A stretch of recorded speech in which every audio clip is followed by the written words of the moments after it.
Hi guys, it's Bruce here. I'm on my break, at my coffee break at work, doing the 24-hour day writing and reading and reflection. It's Sunday, September 11th, 2022.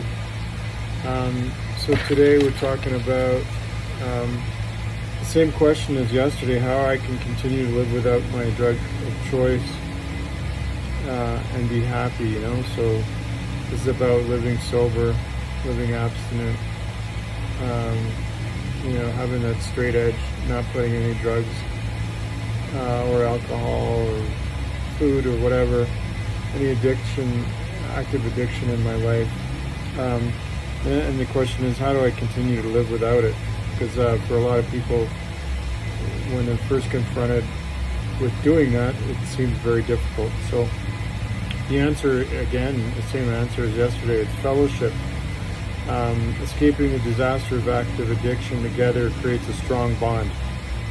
It's like the old example of being on the Titanic and going through that disastrous experience, and then getting in a life raft or being rescued together builds that strong bond, incredible bond and camaraderie between the passengers. So we travel together to a better and more satisfactory life. And today I give of myself so that others may survive and rediscover life themselves. I am happy, respected, and useful. These things can also happen for you. Meditation for today is all about the strength to overcome evil and power to resist temptation. Two big things in the life of an addict: temptation and evil, right?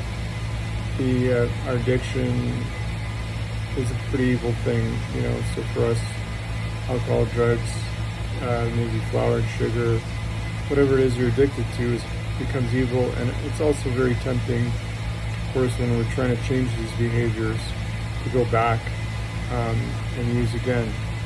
So this strength and power to resist and overcome temptation and evil are ways in which a higher power can manifest its work in human lives. So it's, I guess, the spiritual aspect. Again, we're talking essentially about God, source, higher power, whatever you want to call it, spirit of the universe, creator, just a power greater than this individual. Could be a group, can be the fellowship as well, right? A group of other recovering addicts. God's grace is the power that enables a person to change from being disconnected and hopeless to being connected, hope-filled, and pretty much grateful for that as well, right? So if you come from being disconnected, alone, lonely, and without hope, and then you suddenly, you're brought into a fellowship of people that offer you those, the opposite of those things, you're going to be pretty grateful. And when you start seeing it happen in your life, when you start seeing reconnections and trust building up and health getting better and all these things, you're going to be grateful for it. Love is also a common manifestation. Love for others, compassion for their problems, and a helping willingness to positively affect their lives.